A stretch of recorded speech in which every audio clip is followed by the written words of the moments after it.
Here are your hosts, Derrick G and AJ.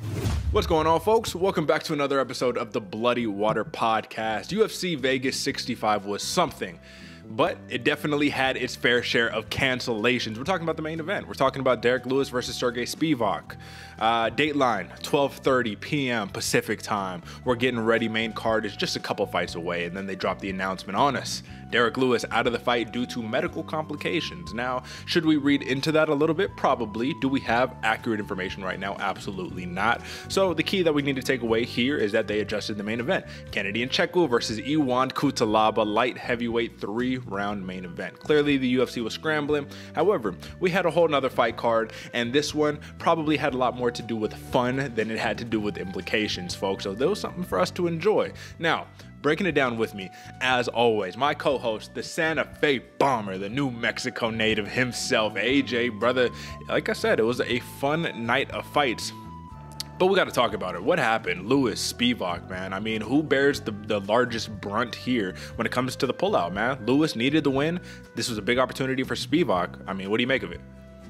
Man, I mean, I don't really know what to make of it, Derek. I was kind of shocked when all this went down, man. I'm sitting back on the couch, chilling with my girl, watching the fights, and you know when they pan to that three shot, it's the three announcers sitting there right there. I'm like, something's up. I already knew. I go from leaning back to leaning forward, like, what the fuck is going on? Cancellation, medical issues, non-COVID related. Something's going on in the background. And I'm shocked because this has to be the first time Derrick Lewis has ever pulled out of a fight. So I know it had to have been the doctors coming in and doing this kind of. There had to have been a serious issue to really prevent the Black Beast from fighting. I know there's some statements out there saying he's out there. It's early retirement. We'll probably get into all that, but I think this is a genuine thing, man. I mean, I don't know if the Black Beast has ever pulled out of a fight before, and I don't think he's going to start now with getting towards the end of his career. I think he still wants a spotlight. What do you think, Derek? Was this case of bubble guts, or was this something more serious? Well, that's what I was kind of thinking, brother. But I'll tell you what, I just looked it up right now. The last time Derrick Lewis pulled out of a fight was due to an injury, and it was on Fight Night back in 2017 against Fabricio Verdum, right? So it's happened before, but it's an injury. Happened a long time ago. They're not saying that this was an injury. They're saying this is non-COVID related. The whole entire point, I guess what we got to make of it, because we don't have the information at the end of the day, right? This is all pure speculation. So the question ultimately becomes for Derrick Lewis, right? Yeah, whatever happened. Unfortunately, the news got out that they gave him a clean bill of health like later on that night. So maybe he could have performed. It seems even more sketchy now. We're going to talk about a little more sketchiness in the MMA news here in a couple of minutes, but let's talk about opportunity. Let's talk about missed opportunity. Sergey Spivak, this was his opportunity to shine. If he could have got the win, which is very, very, very possible. I mean, we're looking at a new entire generation of heavyweights here. So I guess that's my ultimate question to you, man. Do they run this back? Do they say, nah, Sergey, we're just going to give you a different opportunity? Does Derrick Lewis continue to get quote-unquote favors, even though he's been dropping the ball a little bit in 2022, given towards the end of it's the end of his career? I mean, we're heading in that direction. Like, missed opportunity-wise for Sergey Spivak, like, what's the move to make here? Missed opportunity for sure, but I think they rebooked this one. I know that Derrick Lewis is in this weird turmoil where there was a time not too long ago he was fighting for the championship. Now he's kind of fighting these new and upcomers. Some would call him a gatekeeper. Some would call him towards the end, like you said, the end of his career. But I feel like they have to rebook this one because Derrick Lewis is in that weird limbo mix. Because you can put him, you can literally be justified if putting Derrick Lewis anywhere from the top 10 to number 2 or 3. You know, anywhere in there, you could kind of argue like, oh, okay, he deserves a shot. Maybe not 2 or 3, but 5, 4, anywhere in the elite of the heavyweight division. You can put Derrick Lewis in, and I think to get past Derrick Lewis, it's a big obstacle, and I think Spivak is looking for that, and it's a good match for the division. Like you said, Derek, there's a lot of new heavyweights that kind of taken over the division, and it really is that new generation that's going to be here for a long time. And we were talking a little off mic, and I was saying that the new generation we thought was the new generation has already become the old and replaced. And if you go ahead and look at the top 10, man, it's crazy to see. So I do think they need to rebook this fight, especially for Spivak, because I don't think Spivak's going to get any favors from a canceled fight. If anyone's going to do it, it's going to be Lewis. He's already done the bare work for the UFC. I don't know. What do you think, Derek? Yeah, I mean, at the end of the day, I think that this is a major missed opportunity for Sergey Spivak. I would love for them to run this fight back, but I wouldn't be mad if they just moved on and said, all right, we're going to give you somebody else. For an example, a Sergey Spivak versus a Curtis Blades, for an example, right? Like, let's run that one, make Curtis Blades earn his shot back up to the top, or even give him an opportunity, because if you look at it, he is number 12, right? Let's fight Alexander Volkov, or whatever the case may be. A rematch with Tom Aspinall? No, let's not do that one. But all right, man, I just wanted to touch on that real quick. That was our missed opportunity main event segment, I guess, if you want to call it that. But let's talk about a little bit of recap of the night. Clearly, you can see the scoreboard down below, folks, and if you've been tagging along with us, you'll know that the numbers have changed, but the lead still remains the same. Perfect 4-0 on the night for both of us, right? 136-78 for me on the year, 134-80 for my man AJ on the year. And folks, the intensity is now cranked up to 11, right? 3 fight cards left for this year. These 3 fight cards will determine who will be the winner of the shiny Bloody Water Podcast 2022 Undisputed Championship of the World. Folks, once again, you know what we're fighting for. You know how important this is. So stay tuned to the end of the episode so you can see what the setup for next week is going to be. You already did. All right. AJ, man, let's not mince any more words. Folks, if you have not subscribed yet, you should absolutely subscribe now. And you know what? Right before we move on here, AJ, I actually want both of us to show a little bit of love and appreciation for the good support system, the crowd of the Free Thinkers Club. We are at 445, subscribers, AJ. So clearly we've been asking and people have been listening. And listen, let's get to 450 by the end of this episode and 500 by the end of the month. Brother, talk to the people, man. What can you say about the new love? That's about 15 new subscribers or so in the last week or so. So what do you make of it?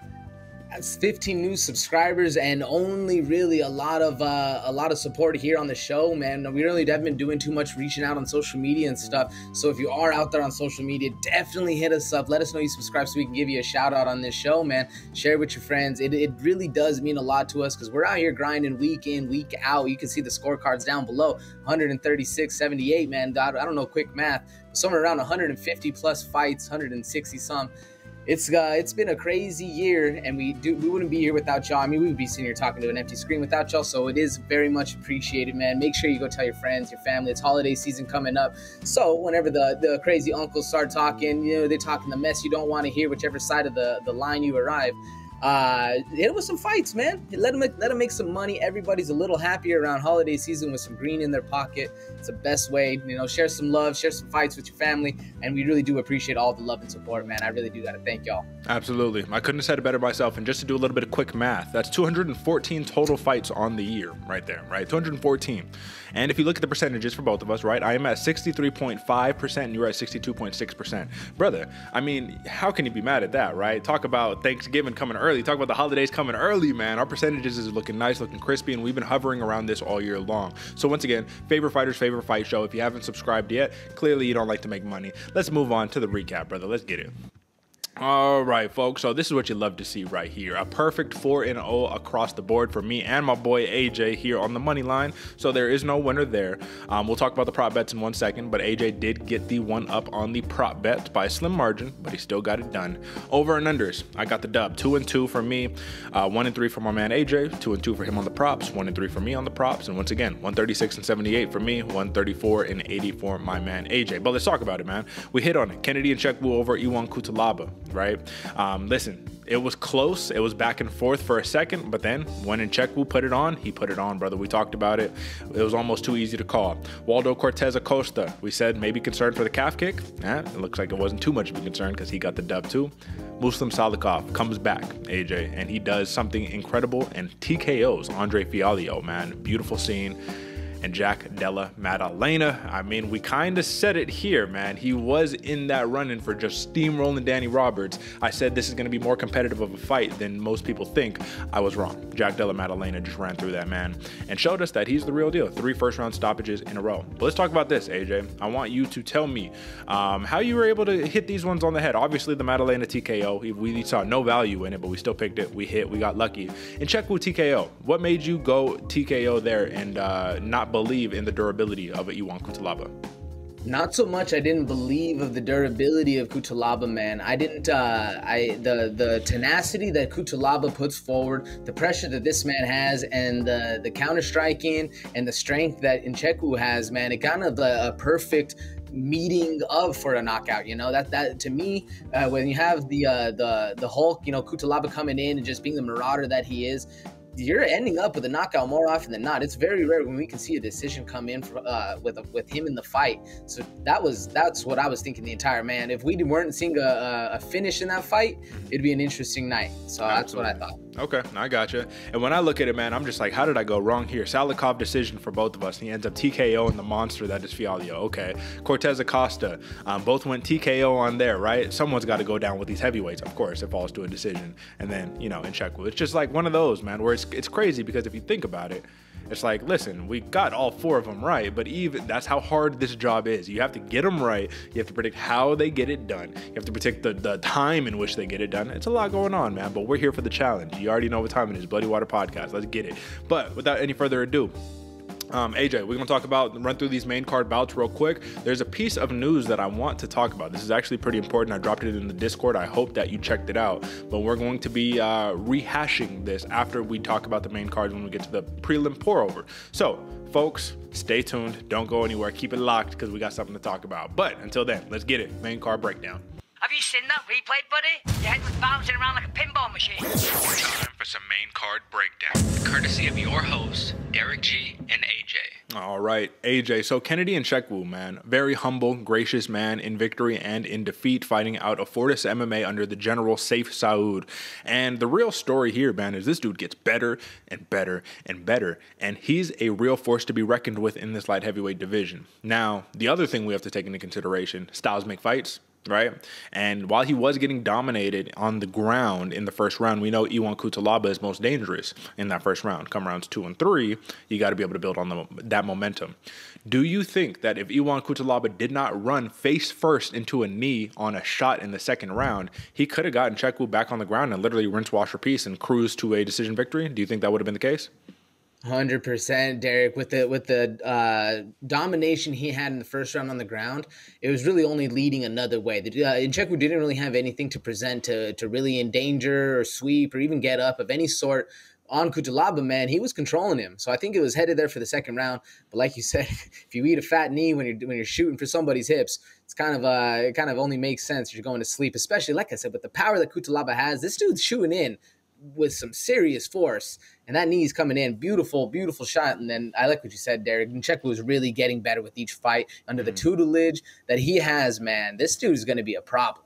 Absolutely. I mean, he already is a problem right now. And let's actually run through it really quickly, man, because if you look at his, the people he's fought, it's not the best of the best, but he has fought some real underrated names, right? Last 2 wins, Carl Roberson, Ion Cutelaba. That's fantastic. Losses before that, Nikolai Negumereanu, right? That dude's a monster. Yeah, he got starched in his last bout, but you know what he's capable of. And Da Jung, it's another dude who is a complete monster in this division, right? Other wins include Danilo Marquez, no longer in the UFC, Carlos Olberg. That aged very well right there, man. It's the Black Jag right there. And then Darko Stosic, who is no longer in the UFC as well. And then another loss to Paul Craig. So he's been doing this for a little bit now, man. My question to you, before we kind of move on and talk about a couple more X's and O's, is what is the ceiling for Kennedy Nzechukwu in this light heavyweight division? Like I said, frame is very John Jones-esque. Got to put a couple of the other skills together in terms of the grappling and stuff like that.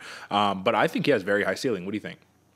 I think he has a very high ceiling, but if he shores up the ground game, because the only thing that separates him from that John Jones fighter is John Jones an all-star wrestler, man. So if Nzechukwu can shore up that ground game, I'm right there with you, man. It's very high ceiling for this kid. 100%. I mean, listen, 5-3 in the UFC, 4 wins by stoppage, one decision win, and 3 losses, 1 by knockout, 1 by submission, 1 by decision. So he's seen it all, done it all, kind of at this point, man.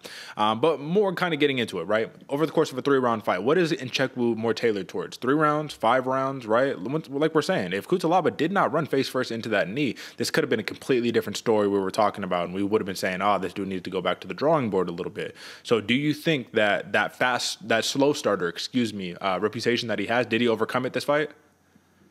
I don't think so, man. I think he kind of stuck more to his normal slow starting ways, which kind of to me makes it think that he's going to be better for that 5-round fight. I was talking to my girl about this one, and the worst thing you want out there is you get tired, you get exhausted, you can't defend yourself. And Nzechukwu, with being that slow starter, does have that, because as much as he was controlled in the first round and dominated, I wouldn't say he was in too much danger of a stoppage. We didn't see him take any real big shots. He wasn't under any submission threats. But if he can not throw away rounds, I think that would be a little bit better for his career going forward, man. Absolutely. And I will just finish with this one, man. The biggest piece of information, or the biggest thing that I took out of this fight, is that Kennedy Nzechukwu was putting it on Cutelaba. Cutelaba was starting to wilt a little bit. An inadvertent nut shot, right? And Kennedy Nzechukwu did the one thing that you're like, okay, you're maturing as a fighter. You're starting to understand. He says, yeah, I got kicked in the nuts, but as soon as I did that, I saw a look of relief on Cutelaba's face. I said, ref, no, I'm good. Let's go. Let me put it back on him. I'm not giving him any space to breathe. That's killer mentality right there. That's what you love to see. Big win by Kennedy Nzechukwu. And I look forward to seeing. I mean, it sucks the circumstance for this to be his first main event, right? But at the end of the day, I would like to see him in more real 5-round main events going forward. So, all right, brother, let's talk about an interesting co-main event right here, man. One where it's like you would think Chase Sherman would have had a little more success in this fight, because this was ultimately a kickboxing fight. More a boxing fight than anything, but this is a kickboxing fight. Chase Sherman thrives when it comes down to the Muay Thai. But Waldo Cortes-Acosta, what do we say? Salsa boy, he's dancing on you, man. He's yelling in your face. I still don't understand it, because this was a fun fight. Don't get me wrong. This was a fun fight. But where's the holes in Chase Sherman's game here for a Waldo Cortes-Acosta who fought 3 weeks ago? And I was mistaken. I said it was 1 week. It was actually 3 weeks ago. Where are the holes here, man? Where could he have won this fight where he did? Man, I put up more pressure, use more leg kicks, get Paul Acosta to stop dancing around and be that stationary target and get involved in that dogfight. But even kind of in the dogfight, man, Chase Sherman was losing a little bit of the exchanges that were going on. I was surprised. Like you said, this was more of a boxing match, and I expected Chase Sherman to be a little bit more slick in the head movement, in cutting off the ring, and a lot of these things that we've seen him do before. It looked like he was just there to walk forward and brawl against a guy who was actually playing a fight game. And it was interesting to see, because I was expecting the more Muay Thai coming out of Chase Sherman, man, leg kicks, spam those, get him tired, get him hurt, and then really put the hands to work. It looked like Cortes-Acosta, was looking really, really good out there, man. Flowing for a while. Both of them slowed down. Then we started seeing the puppy paws come out where they're just swinging to swing. But that's how it goes, man. And Chase Sherman could have had a little bit more gas in the tank. I think he could have separated himself and really shown that veteran mentality, or the veteran skill that he has, man. We've seen him do it before. I don't know. What do you think Sherman could have done? I mean, honestly, it's the head movement was key number one. I just saw him literally flat-footed, just like head up. I'm going to walk through these punches and we're going to make it a firefight. And I thought that was fantastic, but he wasn't able to tag Cortes-Acosta the way that he kind of needed to make him respect that power, right? The biggest thing here is that if you think about it, Cortes-Acosta, he almost had Sherman out in that second round, man. That could have been a 10-8 right there. Like that, he had him out. And I was surprised the referee didn't stop it. But of course, he picked up the second win in the span of a month. In that, that third round, he just kept putting it on him, got the UD win, man. And for Chase Sherman, the question really is at this point, you did the UFC a lot of different favors, right? You had a very favorable matchup in Josh Parisian, get canceled fight day, and then you end up losing 3 weeks later due to a decision. I mean, do they keep him around? Is this cut number 3 for the UFC? He's a fun fighter. We know that. He's a company man. He's a fun fighter. He'll never say no to a scrap. But I just think at a certain point, you have to go to a promotion that will be favorable to your skill set. You know what I mean? So what if it's a run back to bare knuckle? What if it do you think, I guess this is the final verdict right here. All love to the Vanilla Gorilla. Big fan of this guy on this program. But do you think that the UFC is the best promotion for him to be fighting in right now? No, Derek. I think this guy could be a champion, like you said, ONE FC, bare knuckle, any other promotion. I think Chase Sherman could make a very good living doing what with the skill set he has. Nonetheless, the path he can grow from learning a couple other things, man. But I don't know. The UFC will always kind of call this guy back because they know he's going to be doing favors. So I don't know if they're getting ready to cut him yet, especially with the last cut he had. They literally cut him on a Monday, and then on a Wednesday they had him back to fight that Saturday. So I don't know if they're going to be that quick with the trigger in the heavyweights. I mean, it could change. It could pop up on the Discord that literally tomorrow night Chase Sherman's cut. I think they're going to keep him around. But if I was Chase Sherman's manager, if I'm his coach, I'm saying we're going to another. But let's go to one. Let's go somewhere else where you're a little more of a top dog than fighting these dudes, man. You just lost to a dude 9-0, man, coming into the UFC, second fight in the UFC, where you should have been able to pull on that veteran card. I don't know. That's what I think, Derek. What are you going somewhere else with him? I would honestly like to see him go to a one championship, but not do MMA, man. Like, why not just do your straight up kickboxing, right? Why not do the Muay Thai MMA gloves? You know what I mean? Or go to Bellator, right? Or go to PFL, fight for $1 million. I think that he could have some success there. Either way, I'm a big fan of Chase Sherman. I just think that tonight was a night that definitely showed. If you let a dude who just fought 3 weeks ago come in and put a clinic on you, you know what I mean? It's only trending one direction. But this was a monstrous win by Waldo Cortes-Acosta. Fantastic for him to do no camp for this fight and then come and have the success. I would like to see his next bout, and I'd like to see him mix it up a little bit, man. I want to see what we could do for some of the grappling and all of that. Either way, big win by Salsa Boy. Now, bro, this fight right here, man, Andre Fialho versus Muslim Salikhov, this should have been a co-main event. This should have been the main event right here, right? Because at the end of the day, a lot of people, they classified this fight as these two guys are the same. Fialho, Salikhov, they're the same. And I beg to differ. And how I beg to differ was by saying, well, I think that there's one distinct advantage here. And Salikhov, been training at ATT, been doing nothing but talking about how he wants to learn how to wrestle more and he loves the American wrestling, and ATT is the camp he's going to be training at from here on out. And what does he do to mix up this fight, AJ? He takes Fialho down, right? And he says, all right, let's start mixing it up. Let's do some ground and pound, do all that stuff.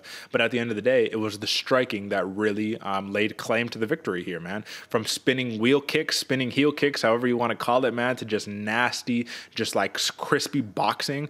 Fialho got caught, and he got caught with one shot at one point in that, I believe it was that third round, that froze him. And a lot of people were a little worried about Fialho because it literally, like, he was like almost out on his feet, just frozen, not moving, and then Salikhov put it on him to kind of finish out the fight. Now, the referee gave Fialho a little bit of a long leash, but this is another one where Fialho won the first round, but Salikhov could have had a stoppage win in that second round because every judge awarded Salikhov a 10-8 round in that second round, right?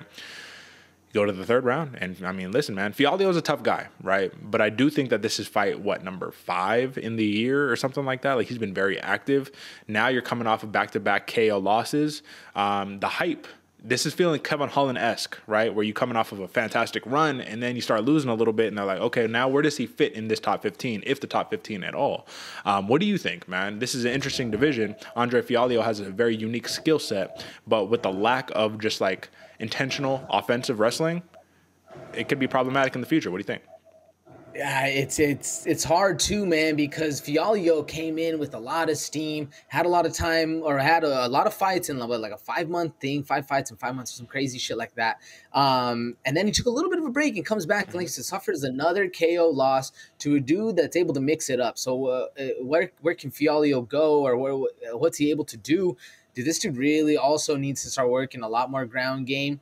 And I think picking a little bit better of opponents, man, like something a little bit more favorable. And obviously never duck any fights. You're not saying, pick and choose and say no to people, but kind of are, man, saying no to do that. This is, like you said, I forget the exact odds, but it was a pick 'em, man. It was like -110, -110, 105. It was somewhere in that range.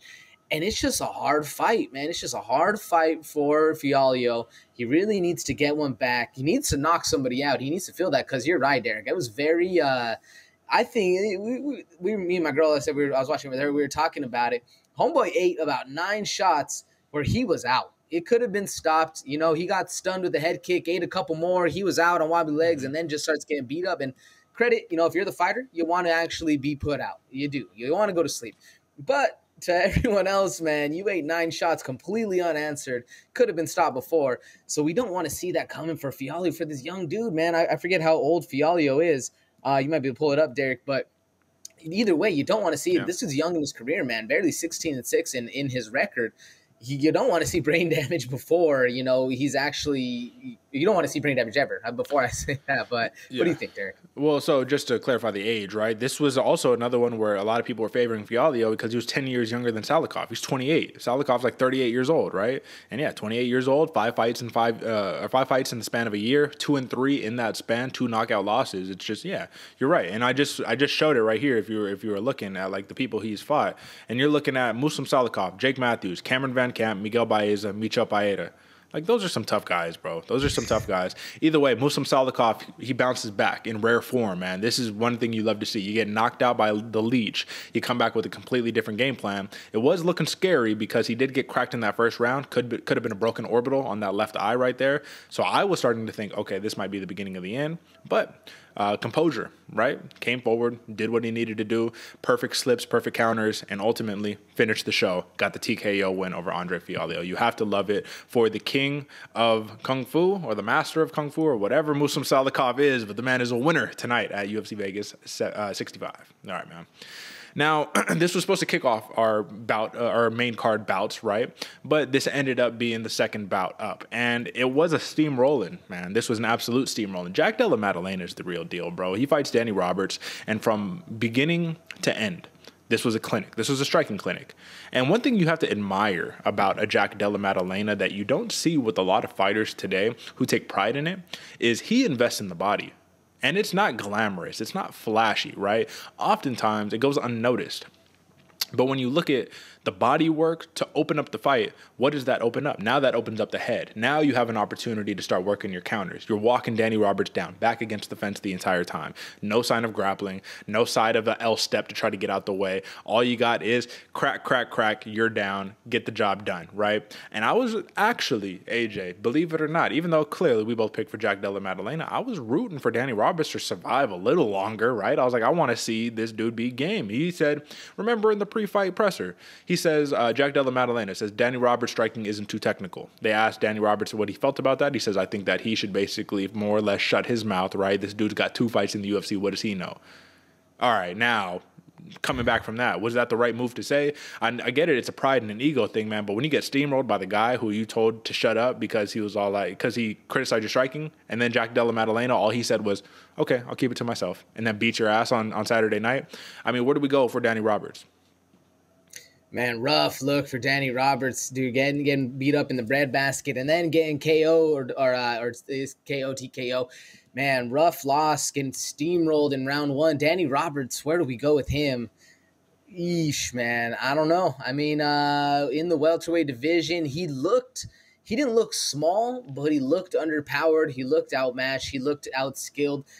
I don't know, man. I think Danny Roberts really needs, again, another highlight fight to really highlight or to like highlight his, for lack of a better word, show his skills, man. Like, because he really didn't get a chance, and he looked pretty rough out there for the most part, especially talking all that smack like you're saying, and then actually getting beat up. I don't know, man. I try to think of like where this dude could go. He needs to be fighting either old dudes or up-and-comer, or like literally another first fight into the UFC. Hopefully somebody takes a short notice or something to actually highlight the skills. I don't know, man. Where do you think Danny Roberts can go? Where's this dude's ceiling at the end of the day? I think we've reached it at this point. I don't mean to be disrespectful at all, but he's just kind of a journeyman right now in his MMA career. Yeah, think about it. You go in from Cage Warriors, undefeated in Cage Warriors, 6-0. From 2011 to 2014, you get into the UFC, and then from 2015 to 2022, a 7-year span, you were 7-6 in your professional record, right? So 3 knockout wins, a submission win, 3 decision wins. So, I mean, over 50% of your wins come by stoppage. That's fantastic. But you also have to take a look at the losses. And when we're looking at the losses, 4 knockout losses, 1 submission loss, 1 decision loss. So 5 of your 6 losses are via stoppage. That's not, obviously that's not a good sign. So we've dabbled in a couple different weight classes, and at this point right here, I just think that you got to start fighting lower level guys, because the guys he's lost to, they're not bad guys, right? Jack Della Maddalena, Francisco Trinaldo, Michel Paeta, Claudio Silva, Nordine Taleb, Mike Perry, right? Like, these are good names. Some of them aren't in the UFC anymore, but the point is it's not like hot chocolate Danny Roberts said, I'm going to fight scrubs. He says, I'm going to take on the best and, let the chips fall where they may. So you got to respect a dude who's willing to risk it to get the biscuit, a dude who's willing to step into the limelight to put it all out there.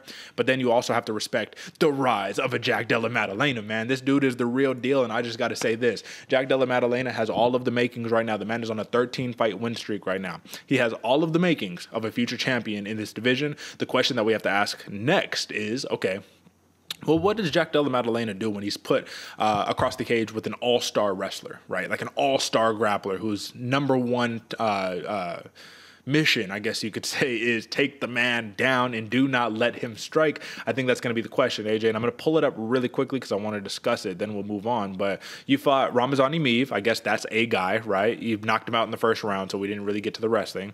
But besides Angelusa, he hasn't really fought anybody in the UFC yet, and Angelusa was a Dana White Contender Series. That's like all-star wrestler. So if we're taking a peek at it right now, man, I mean, shoot, in this weight class, let me see. Sorry, man. Give me 1 second. All right. Even if we go, because that's the thing, he's not a ranked guy, but we're going to get towards that top 15 soon. Even if we gave him like what do you think he could do against a Michael Chiesa right now? That might be too large of a step up. What do you think he could do against a Michael Chiesa? That might be too large of a step up, but also I feel like Chiesa's kind of taken a little slower of a step than he used to be, man. I think it'd be an interesting fight. I think Maddalena might be able to piece him up on the hands, but Chiesa's a savage, man. Chiesa's a warrior, so he'll be in it for the fight. And if he can get it to the ground, then we're really talking. I'm also thinking, I'm looking at the topology right here.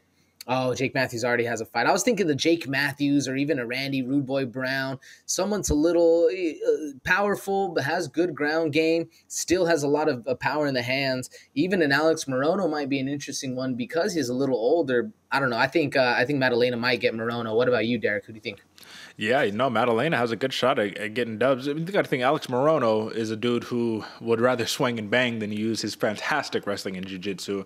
I'm also interested in maybe a Michel Paeta fight right there. I think that'd be interesting because both fantastic strikers. Obviously, I think Maddalena is a little more technical, but Paeta's not scared to take you down, right? So that's something to take into consideration right there. Either way, sky is the limit for Jack Della Maddalena, and this dude clearly, I think from this point on, you can't put him on a fight night anymore. I think this dude is pay-per-views and pay-per-view main cards exclusively from this point on. And if they're not, I mean, bro, they're clearly not utilizing this man properly. The next fight, I'm calling it right now, he's fighting in Perth, right? It's obvious he's an Aussie, right? What is it, 284 or something like that? I think he's fighting in Perth next.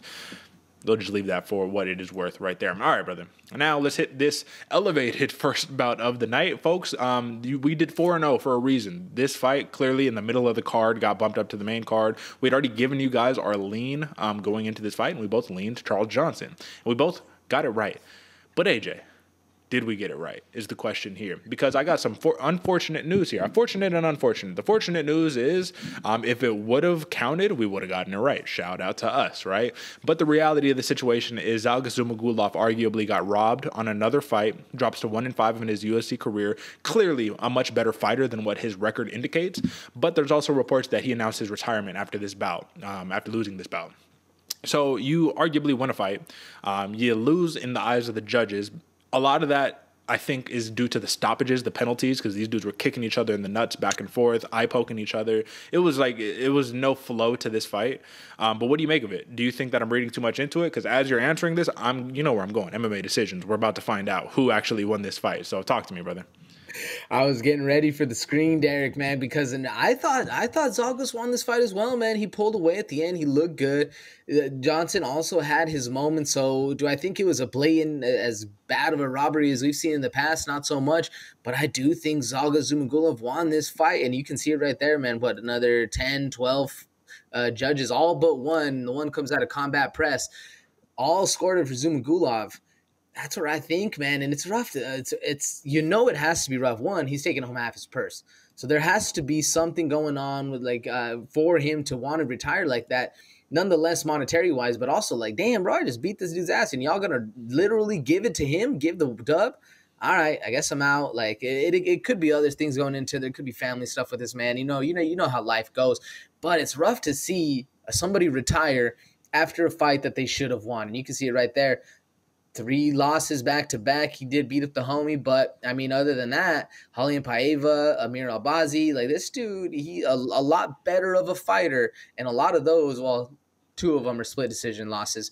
Either way, though, I mean, it's rough to see somebody win a fight in everyone else's eyes, but lose it where it counts, and then retire possibly because of it. It's not a good look. Rough to see. What do you think, Derek? It's terrible, man. And the only argument that you could make at this point is don't leave it to the judges, right? That's the only argument that is basically left here. But I do think that is wrong, man. If you watch that fight, I think Zhalgas Zhumagulov did enough to win that first and second round, and then Charles Johnson put the pace on him and won the third round, right? But at the end of the day, you got to think about it like this. Anybody, not just judges, but anybody, you remember the very beginning of a fight and you remember the very end of the fight. The middle just kind of gets lost in translation. And given that there were so many stoppages, so many breaking points and lack of flow, I think it was very easy to just think, oh yeah, Charles Johnson, yeah, he had the momentum. Honestly, when people were watching it, they're like, yo, this fight felt like it took an hour to finish, man, just because it just wouldn't, there was no flow, no continuity to it. Here's what I want to talk about, man, real fast before we move on. First off, impressive performance by Zhalgas Zhumagulov. We both are kind of in agreement. We think that he got the job done. What happened here with Charles Johnson, man? This dude is known for his crispy boxing, his striking being phenomenal. He just not warded off, but he just got off of a fight with Muhammad Mokaev where he had to defend like 20 plus takedown attempts, right? So you finally get to the bread and butter, we get to the striking, and it felt like he kind of got outstruck the whole entire fight to a degree. I'm going to pull up the numbers while you respond, but what do you think? Yeah, he did, Derek. Like you said, man, Zhalgas looked crispy out there. And when we normally think of Charles Johnson, man, the energy, that's where we think, man, boxing, this dude is slick. And even, I don't know if it was the speed or the timing that did it, that Zhalgas had a little bit of edge on him. But he was looking like he was beating Johnson to a lot of the punches, a lot of the head movement, a lot of the reads that were also going down. And normally when I think of Zhalgas, I think of kind of a crazy pace kind of a guy, man. Somebody who's wild out there. You know, one of those wiry little guys who's just going to be going crazy, where Johnson's usually the slickster. Didn't really be the case. I mean, we saw it at the end. Like you said, he really put the pressure on. That's where we saw it. And I didn't even look at the strikes there, Derek. My bad. What was the outscoring? So it actually wasn't nearly as bad as I anticipated. 119 significant strikes in favor of Zhumagulov, 115 for Charles Johnson. Now, Zhumagulov threw more, 234. Johnson threw 209 strikes, right? So honestly, it wasn't that bad as maybe what it appeared in my head, when I was watching it. You're looking at takedowns, 0 for 2 for Charles Johnson, 1 for 4 for Zhumagulov, 1 minute and 3 seconds of control time for Zhumagulov, 57 seconds of control time for Johnson. So this was a close fight. This was a very close fight. So once again, the breakages, the stoppages and all the breaking points, right? I think that's kind of what made it look like that.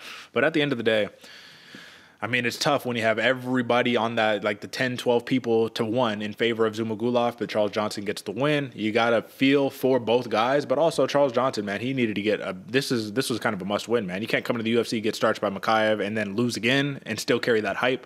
Fortunately, the hype will still be here. And in the grand scheme of things, AJ, my question to you before we move on finally is, in the course of someone's career, right, 10 fights down the line from here, is anybody going to remember, that questionable split decision, or are they just going to be, oh, yeah, he beat Zhumagulov? Yeah, they're not going to remember it all, Derek. It goes down just on the paper. And everybody, honestly, I think give it a month, give it 2 months. I know in MMA, Uncle Chael always says, you're in the press, you got till Tuesday. You know, you got that Monday, you got Sunday, you got Monday, and then you're done, and everybody forgets. So that's what I would say to Charles Johnson, man. Keep it moving, forget about it. A lot of people are going to also as well. The classic sport of what have you done for me lately? I think that's definitely what it is right there. All right, folks, that is your main card. And as promised, when we get to this prelim pour-over, the first thing that I want to talk about is a little bit of a story here, AJ. One that hits a little near and dear to the heart for me. So let's talk about it, brother. But before you do that, folks, if you have not subscribed yet, you should absolutely subscribe right now. I want to be at 450 subscribers before the end of this show, right? So let's get it. How would you even know to subscribe if this isn't live? I don't know, but I want to see 450 subscribers. Let's get it by the time this is airing. All right, brother. So we need to talk about a little bit of a story, right? And the story that I want to talk about here is in regards to a fighter who is very popular on the scene these days. He goes by the names of the James Krause, right? And you would hear, because if we're looking at the fights, right, prelim fights are going on, not the most eventful, but there's some fun fights. You have a Miles Johns, and Miles Johns is set to fight a Vince Morales. This was a grudge match. This was actually, some people are hailing it as one of the worst matches of 2022, right there with the Carla Esparza versus Rose Namajunas #2. Given that there was a lot of heat, these dudes wanted to fight each other before the fight started, and then when it was actually time to fight, it was like, where did all that energy go? Y'all ain't even throwing, bro. What's happening? The whole entire point is Miles Johns, he gets the dub. He gets the decision win. He just moved to Glory MMA. And then he announces after the fight, hey, yo, like, it feels good to get a win. This was I took this fight on 2 weeks notice, and they pulled my coach at the last hour, right? They told him that he couldn't corner me and that he's suspended, right? So everyone's like, he didn't really name a name, but what exactly are we talking about? But he was talking about James Krause, right? And given that I've done a little bit of research on the topic since then, I guess there was no formal suspension given. He was not formally suspended by the UFC.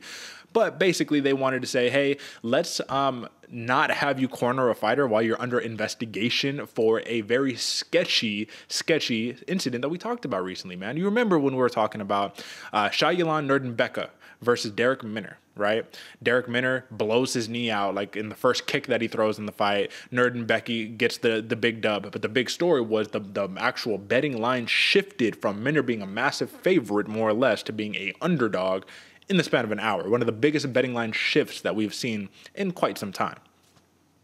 So James Krause under suspicion there, saying, and here's the context, AJ, because I don't want to get lost in translation. I'm not making an allegation here, but here's the context. The context is people are saying, James Krause, are you betting on your fighters? Well, people have been betting on themselves and their fighters for the entire history of the UFC, as long as it's been allowed, like in terms of betting, right? But the question is, are you betting against your fighters because you have inside information? A lot of people, AJ, they're looking at that as very schemy and scumbag behavior. I want your opinion. Is that scumbag behavior to bet against your fighter that your fighter is injured and he's not going to be able to perform, but he chooses to perform anyways? Is that scumbag behavior or is that just smart? If you don't disclose that the injury, or if you're saying like this guy, you're telling everybody else that this is a 10-1, your guy's gonna go out there and starch him.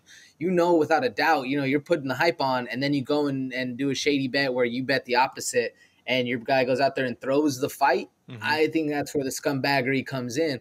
But if you're going out there, like if I'm a coach and I want to bet on some fights, and I know if my fighter is going to do the best they can. They're going to go out there, they're going to try their hardest. But the guy they're fighting is, or the girl they're fighting, whoever it is, let's say they're fighting Valentina Shevchenko. I'm not putting money down on my fighter. I'm sorry. I mean, we're not going to take the fight, or I'm going to make some money on Shev, and that's how it goes. But I don't think that's the scumbaggery. What I think it is the non-disclosing of the injury or the promotion or whatever the case is, and then going behind and not, and making the opposite bet. That's where I think it comes in. And I think that's where the investigation is coming into play, because it does sound weird betting against your own team. It never paints the right connotation. What do you think, Derrick? Is this some tomfoolery going on or what? Bro, I've been struggling because it's very clear and open. It's like brazenly open. James Krause hosts the 1% Club, right? His betting podcast. It's literally wagering, right? Talking about MMA fights and all that stuff. And he's like, yeah, dude, I know this guy and I've seen this guy and I've rolled with this guy before. So like I have a little bit of that. And it's like the luxury of, I'm in that scene. So I have the information. Should you be able to bet on that? Absolutely. I think personally, but he does have a Discord. This is the big thing. He has a Discord, right? And he charges a lot of money for people to be in this Discord, so he can give them their plays and he can literally tail their plays, right? So for me, it's just like, this is the cost of doing business right here, man. You making money right here. You putting up bets and shit. I'm sure all your fighters are also aware. And I'm sure that Krause, and this is my prediction, this is completely me, I have no evidence to back this, but I'm sure he would give some of the fighters he's close to, hey, man, if you are betting, man, here's the play. You know what I'm saying? Like, you should bet on this person or you should bet on that person, whatever the case may be. Now, I just don't see the difference between being a coach and betting on your fighter and being a fighter and betting on yourself. Right? I don't see the difference. I think it's the same exact thing right here. If you're confident, like for an example, what if he bet on Darrick Minner that fight? Or what if he just stayed away and didn't bet on anybody? Some people were saying that was part of the issue. They're like, well, he normally has a habit of betting on his fighters, but he didn't bet on his fighter this one. So that's sketchy behavior. Is sketchy not placing a wager? Like, that's ridiculous, right? That's absolutely ridiculous. And we say all the time, there's stay away fights. Sometimes you see it, it's not worth it. It's a stay away fight. Nothing wrong with not putting the bet. That right there is interesting. But if, especially like you said, the insider information, I think that's the only reason it's an investigation and not an actual suspension, because there's a lot of stuff to look at. Mm-hmm. But I don't think this is any kind of foul play, especially with how prominent and how open James Krause is with this. This dude does a YouTube show about it. He's a podcast. He's got a lot of things out there that really would be very jeopardized if he was to go out there and be doing some shady shit. So I think it's all good. Go. And just to be clear, I'm going to read this. This is from the ESPN article in regards to this whole entire situation. This is to show, like, we're not throwing any allegations out there, man. There's actually no real, like, evidence of wrongdoing, like AJ just said. But the last paragraph of this article says, the wagering activity around the Darrick Minner and Shayilan Nurdenbeck bout from November 5th remains under review by our betting integrity partner, Don Best Sports. The UFC said in a statement to ESPN on Saturday, at this time, we have no information that either the athletes involved in the bout or anyone associated with their teams was involved in any wrongdoing. And then Mullen noted on Saturday he couldn't comment on why Krause was not in Miles John's corner for the fight with Morales. So at this point, there's just a lot of speculation and a lot of this up in the air. But the whole entire caveat to cap this whole entire thing off and move on. Do you think the UFC is making the correct move by prohibiting coaches, trainers, fighters from betting on fights or betting on themselves in fights? Do you think that this is the wrong move, given fighter pay has been a big issue for a very, very long time? And who does everybody shout out after their fight? Skinny bets, right? They shout out, steak, or they shout out whatever their partner is so they can make some extra money on the side. Do you think that this is the wrong move? No, I think it is the wrong move, Derrick. There's so many, like, it's such a gray area. Excuse me, we've seen betting, let's say just in baseball, and how all that kind of goes down. And just in any sport, a lot of these other big professional sports don't allow you to bet on your team, just to kind of avoid the gray area, But with MMA, why wouldn't you bet on yourself? You're not playing with the team. You versus another man are fighting. I would always bet on myself in that instance if I'm getting locked in a cage. Why wouldn't anybody else? I see this in a little different, man. I think this is a bad call. It's a bad look. It's showing that you don't trust the people that you are employing and contracting, man. And with the fighter pay, there's a lot to go on, man. I think this is a very bad call. I'm sure you're in the same boat with me, but do you have any other takeaways from it? Well, yeah, you could imagine Floyd Mayweather, for an example, is boxing. It's different, right? But Floyd Mayweather bet on himself for a vast majority of his fights, right? So I think that as a fighter, you should be able to bet on yourself. Now, does there come the risk of, I'm going to bet on the other fighter that I'm fighting and I'm going to throw the fight? Yeah, there's always a risk for all of that stuff. But at the end of the day, I think it's very easy to catch somebody doing that. And you obviously, as a fighter, you're going to bet on the guy you're fighting. That's already a terrible look right there, right? So, I feel you. I do think that they should still be able to bet on themselves personally until there's like an actual unionization or whatever the case may be, which will most likely never happen with the fighters. But so be it, man. That was just the big story I wanted to talk about. Miles John still got the dub, right? But James Krause was the basically highlight of the story in totality. Now, let's talk about a couple of these other prelim bouts, brother, and then we'll skip on out of here. Brady Hiestand versus Fernie Garcia, man. That was a fun fight. I believe that was your sleeper, correct? It was, Derrick. It was. And it was a very fun fight, man. It was a lot closer than I was expecting. A lot more back and forth. I was expecting a close fight, but this is a washing machine fight, man. Fernie Garcia looked good. Hiestand looked good. I'm okay with the Hiestand win, Derrick. Do you think this was a robbery, or does Hiestand get this one? Oh, Hiestand won this fight. I don't see this as right. I had it 30-27 personally. I totally understood 29-28. I just thought that the takedowns, 3 of 8, the control time, almost 10 minutes of control time, and the ability to kind of dictate where the fight was taking place, man. I thought that Brady Hiestand got it done. But I was in the back of my head thinking, okay, for the judges, what are they thinking? Damage, or are they thinking control? What is the argument here? I like that Brady Hiestand was able to get past getting clipped, like first strike thrown in the fight. He gets clipped and then still just powers through on the takedown.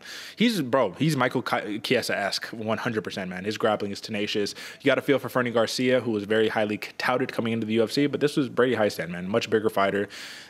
It was just a great performance. The next fight that I want to talk about, my sleeper, man. Oh, man, this was a rough one for me to watch because I had a hometown lean in this one. But Vanessa Demopoulos is a fucking beast when it comes to her grappling and her jiu-jitsu and that right hand. 10-inch reach disadvantage. Still ends up dropping Maria Oliveira. Still ends up getting the better in the striking exchanges and the takedowns and the jiu-jitsu. You got to point out, Maria Oliveira is a purple belt in jiu-jitsu. Vanessa Demopoulos is a black belt, man, and it showed because she was going from submission attempt, transitioning to an even better position, rinse, wash, repeat, man. This was a fantastic fight, but I think Vanessa Demopoulos, this was like a coming out show for her right here, man. Do you think that she's going to start getting tougher and tougher matchups from here on out? Because now that she's kind of proved it, man. She's legit. Oh, she proved it, man. And she's down to sit in there and actually go to war and entertain the crowd. I think they're going to be putting some serious heat for Demopoulos coming forward. Only going to make her better, though. 100%. Now, we're talking about a fight where someone has to, get better over here. This is actually an interesting one because I disagreed with it at the time. Maybe I need to watch it back, but I can understand how he got the win. Your boy, Ricky Turcios, man, versus Kevin Natividad. You gave the lean and you finished up and you said, you know what, I think Turcios gets it done. I said, you know what, I think Natividad gets it done.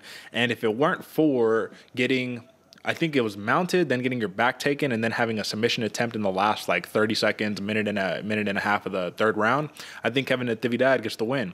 But if you do look at MMA decisions, man, even though this was a lot of people screaming robbery, the vast majority of the people gave it to Turcios, and nobody really gave it to Natividad. Did Turcios win this fight in your eyes?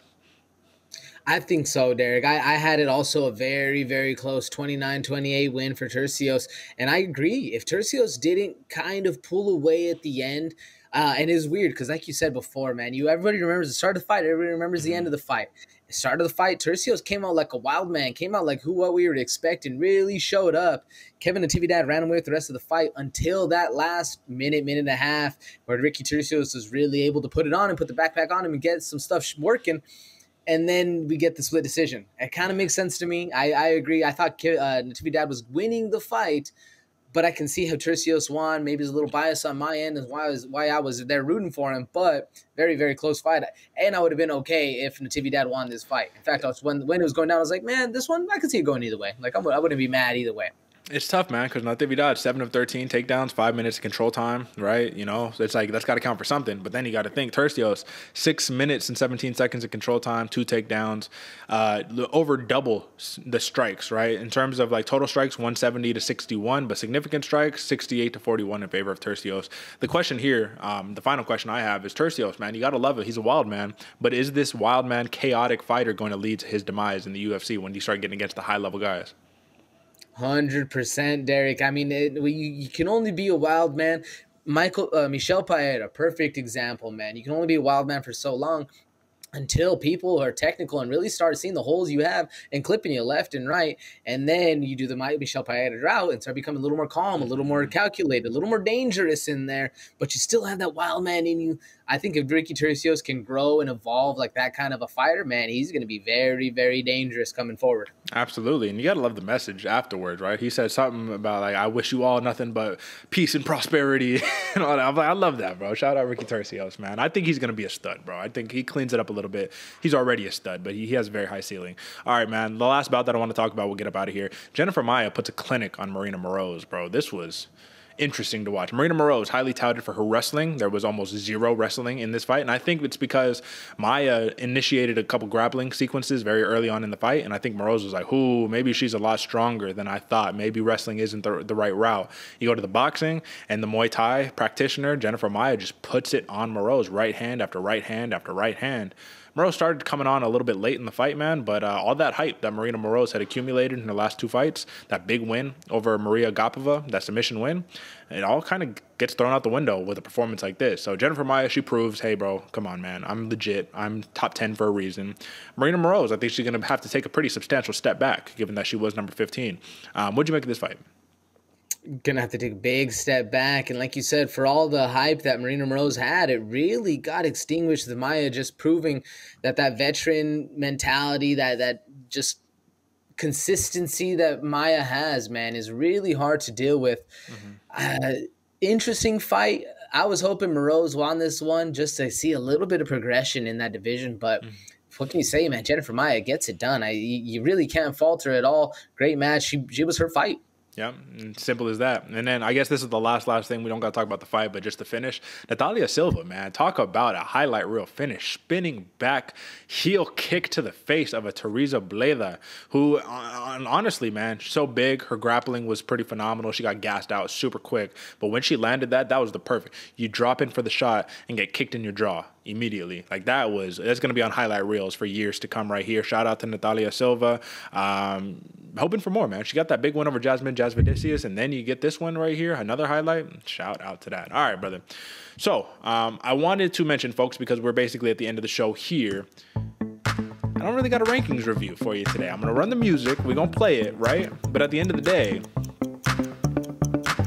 I just don't think that there's much to talk about here for a rankings review. Nothing substantial on this card, bro. We would have had something if Lewis and Spivak got to fight, but other than that, there's really nobody who should be creeping into the rankings. Muslim Salikhov, already in my book, should be a top 15 guy, so let's keep him there. Maya, Moroz, Jennifer Maya's top 10 still. There's really nobody to talk about here. So, unfortunate, but no rankings review for you, folks. And for programming note, I did want to give you the heads up, folks. Enjoy this show. Run it back. Play it as many times as you like at your leisure, because no fights for the UFC, at least until December 3rd. That's when we get the Kevin Holland versus Wonderboy Stephen Thompson main event right there. So we do have a little bit of a pause for a week, but this is going to be a good time to regroup, to reset, and to gear up for the final stretch of fights to determine the winner of the 2022 Undisputed Head-to-Head Tournament for the Bloody Water Podcast. You already know what time it is, folks. Friendly reminder, if you have not subscribed yet, you should absolutely subscribe, share the show, all the things that we've been saying all show long. But that's basically it for us. AJ, any last words for the people? Man, share with your show. Like I said, Thanksgiving is coming up, and by the time this show airs, we're going to be 450. We want to be 500 at the end of the month. So please, please, please share it with your friends.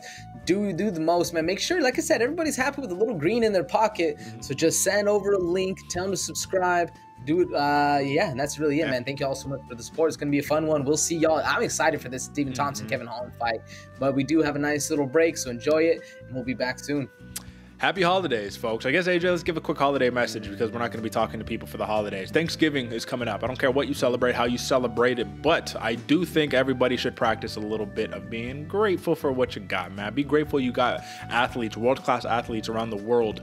I guess that's redundant, but world-class athletes that basically are putting it all on the line, in the limelight, and giving us this entertainment. Without them, this show would not exist, right? So be grateful for something, practice some appreciation, eat some good food, and don't break your schedule, man. If you're training, keep training. If you're working hard, keep working hard, but stay disciplined. You already know what time it is. AJ, any holiday message for the people? I like it, Derek, man. Stay disciplined. It is a time for rest, relaxation, and break, and rejuvenation with the family, but also stay on that grind, man. Keep that nose to the grindstone, so that way, because there's always somebody working, so don't get outworked by the next guy. I like it, Derek, man. It's going to be fun. Speaking of that, man, I'm going to the gym after this, man. You can hype me up, but man, it's going to be a fun one. Happy holidays. It's going to be a great time. Right on, man, and I'm doing the same thing, bro. We heading to open mat at jiu-jitsu right here. Give it an hour and a half or so, but folks, that is it for us. Happy holidays. We will catch you on the Friday leading up to the December 3rd card for the preview show. Until next time, folks. Peace.